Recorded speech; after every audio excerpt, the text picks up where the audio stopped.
The reigning NBA champion, Toronto Raptors, beat the Los Angeles Lakers 107-92. For the Los Angeles Lakers, this was season lows in field goal percentage. They only shot 35% from the floor. Season low in made field goals, only 29 field goals made for the game, and only 17 assists for the game. So, my question for you, Clarence, is as we open up the show today, do you have any concerns about your Lakers, the team that you picked to come out of the West? I like the intro, but I'm not a Lakers fan though. For everybody that's watching and listening, I'm not a Lakers fan. But you picked them to come out of the West. Yeah, I picked them to win the finals. But listen, let me tell you something, brother. Any concerns that I got for the LA Lakers? One, AD needs to play better. I mean, truly, come on, 2 for 7 and 35 minutes straight. 2 for 7. He only shot 7 shots and only made 2 in 35 minutes. It's ridiculous. And guess what? He wasn't even the leading rebounder on his team. So that's something that they have to fix. He has to play better. He has to play better in meaning times, man. And another thing is they got to get more players involved. They need more players involved. I see Caruso and Dion Waiters. They are contributing to the team play, and that's a lot. But Kuzma, he has to shoot the ball better. He has to shoot the ball better. 5 of 16 against the Raptors. Yeah. And guess what? They was 10 for 40 on threes all night. I'm like, what? It's a disaster, man. That team, you had to get more players involved. Like J.R. Smith, he has to get involved with the game. Like Alex Caruso is showing his talent. I mean, and in the field goal percentage, like you just stated, 35% season low. I think that they got to make smart shots and not rush all their shots. But I still think they still in competition in the Western Conference. It just at the same time they can't force a lot of shots. They got good shooters. KCP, J.R. Smith, Dion Waiters, Caruso, even Braun, even AD. Hey, JaVale McGee might throw up one. They got nice shooters all over the team. They just got to take the right smart shots for their team. But I think they're fine. They're just fine. I think they're just, conditioning. Yeah, the question was, do you have any concerns about the Lakers? You named your concerns. I got a few concerns, and I agree with you about Anthony Davis. I told you about Anthony Davis in the game when he went up against the Clippers on, what was that, Thursday night when they played the Clippers. Thursday, yep. Yeah, and I told you, he had 34 points, but in the fourth quarter, he only scored 2 points. And in this matchup against the Raptors, he only shot 7 shot attempts. He was not aggressive whatsoever. And that's the problem I have with AD. We all know Anthony Davis is one of the best players we have in the NBA. Top 5 player as far as I'm concerned. But the problem is with Anthony Davis, there are games where I'll look at the stat sheet afterwards, and I'm like, AD, where were you? Where were you? Right. Like, you have to be more aggressive, and you have to really ingratiate yourself with the offense and be aggressive. You have to demand the basketball from your teammates. And I thought early on in the game against the Clippers on Thursday night, he did that. But as the game went along, he got less aggressive. And that's what I want to say about LeBron. LeBron, I felt like in Thursday night's matchup against the Clippers, LeBron made a conscious effort to get AD the ball in his spots to be successful, because LeBron knows what I know and what everybody else knows.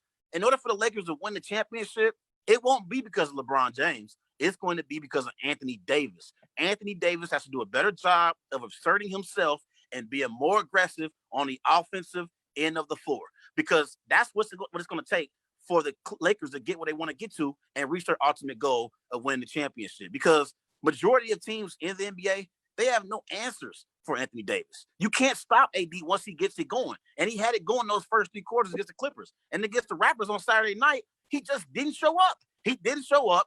And it ain't even the fact that he missed a lot of shots. It's the fact he didn't take many shots. 2 of 7 from the floor? What are you doing, Anthony Davis? Yes, in 35 minutes. What are you doing? You're better than that. We think you're better than that. We know that you're better than that. And you know that you're better than that. LeBron knows that you're better than that. So we need more out of Anthony Davis overall. But when it comes to the Lakers as a team, I told you, after LeBron James and Anthony Davis, there is a significant drop-off in production. That's why I don't understand for the life of me why you think that this team is loaded. That's the word that you used on the show a few weeks ago.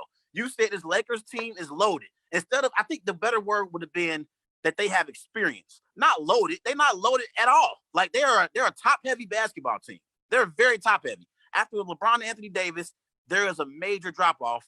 And it showed itself in this matchup against the Raptors because LeBron and AD didn't really play very well. Therefore, the Raptors took advantage of it.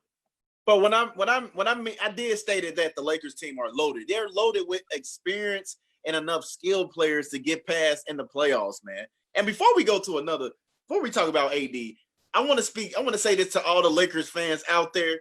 If you seriously think Anthony Davis is better than Giannis Antetokounmpo, you're ridiculous. Get drug tested. Okay. Now we go move on now. Now, for AD, he has to play better, though, Trey, like you stated. LeBron James, we know what we're expecting from him. We need to know what we're expecting from AD. We know he's a scorer. He's a skilled player that can score everywhere on the court. We know that, but we need him to show up for these games. Like, the next outing, you got, the Rockets on, Thursday? They got the Jazz. They got the Jazz tonight.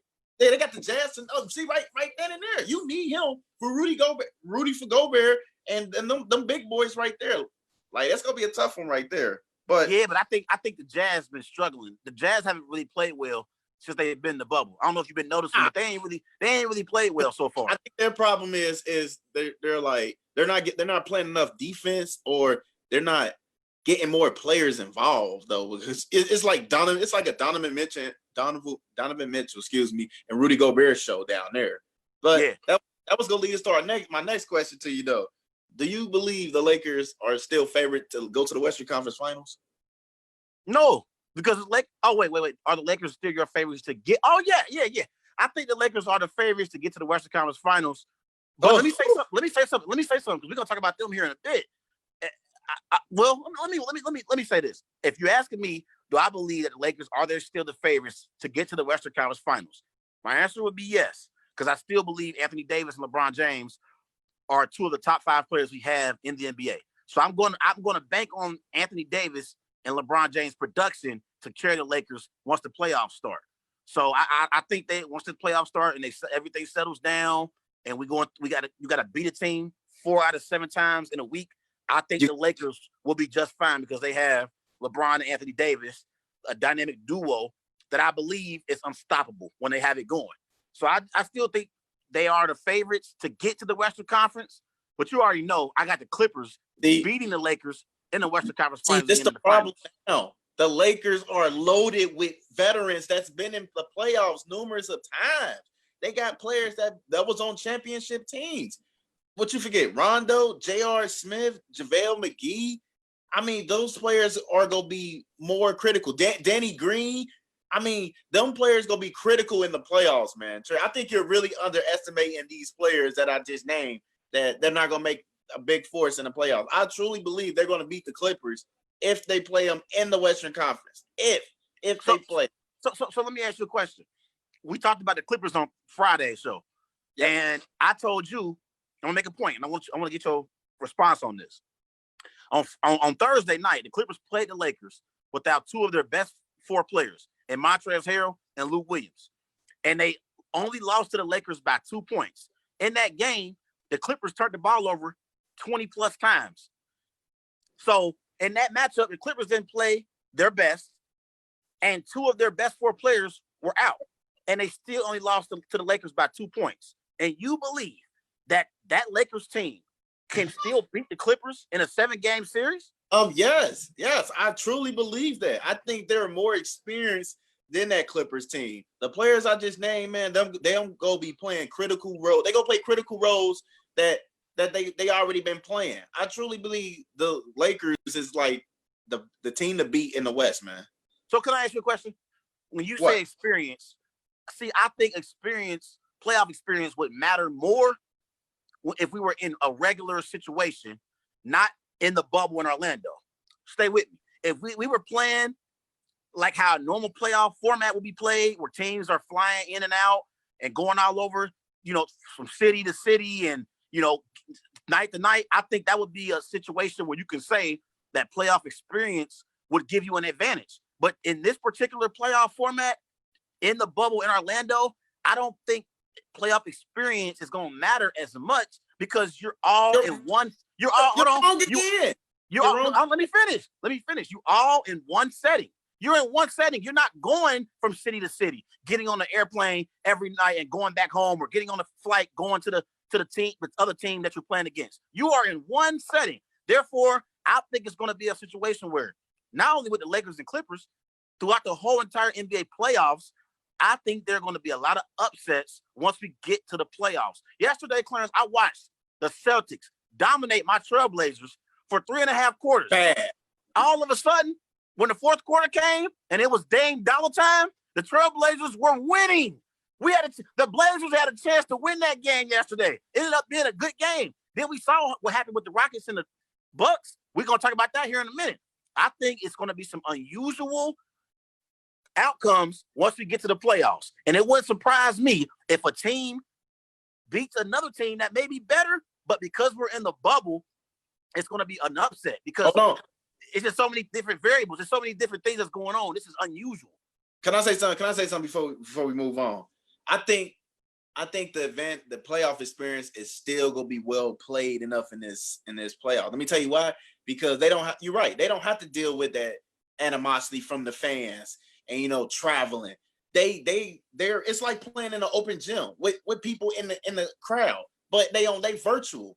I think it's gonna be more pressure on the people that haven't played in a playoff series. It's gonna feel it. The ones that been in playoff situations, they gonna benefit from that because they don't have to travel enough to go through another animosity through a stadium. I think they gonna be happy. They gonna be excited. They gonna be happy. See, I think when we're talking about playoff experience, I expect stars to show up. Kawhi Leonard, LeBron James, Anthony Davis, James Harden, Giannis. I think the stars always show up. What we're talking about is the role players. I think because we won't have fans in the stands and they don't have to deal with the traveling aspect. I think the role players won't have to deal with the pressure that comes with the playoffs. When you a role player and you on the road, you got all these fans screaming at you, going crazy. Clarence, trust me when I tell you, playoff intensity is different than a regular season. You know it, and I know it. It's different. Telling you, man. It's different, and some of these players can't handle it. But because they go, It's like a booby trap for the role players. They never been in this type of situation, right? But this year they don't have no fans to worry about. You can just play your game. It's just like you just play. You just like being an open gym. But let's move on to the next question before we move on. Do you think the Lakers should manage LeBron's minutes down the stretch of the regular season? Do I think that? I think you should just let him play. When LeBron is not on the court, they got a minus 3.3. That's just with AD just AD by himself. And with LeBron on the team, they're a plus 9.5 right there. So LeBron benefit more than AD when he's on the court. And that's another thing they have to work on. Like they have to get comfortable with playing without LeBron on the court. I feel like AD has come one day to play with LeBron off the court. And that builds another scheme up. Once we got LeBron resting, now we got AD and got these young bucks. Now we about to just make something and we go game plan and we just go from there. I think they got to build the trust of not having Bron on the court. So when he's not on the court, you get your results right there. You know what I'm saying? So you think they should manage LeBron's minutes? My answer, I don't know. No, because they don't have that trust with him off the court. No. I say they should manage LeBron's minutes down the stretch. Because I'm kind of I'm on both sides here. On one end, I say yes, manage his minutes because they had an opportunity to lock up the number 1 overall seed in the Western Conference if they would have beat the Raptors on Saturday night. They'll get another chance tonight against the Jazz. Once you lock up that number 1 spot in the Western Conference, I think the last 2 or 3 games, you should manage LeBron's minutes. Just a tad bit. He's 35 years of age. I think you're going to need him for the stretch run in the playoffs. He's going to have to carry on a major load in the playoffs for you to have a chance to win the NBA championship. So I think they should manage LeBron's minutes once they lock up that number 1 overall seed in the Western Conference. But until then, I think LeBron James needs to play significant minutes, and I think LeBron James needs to get into a rhythm with his teammates and to a nice flow like they had before the NBA shut down.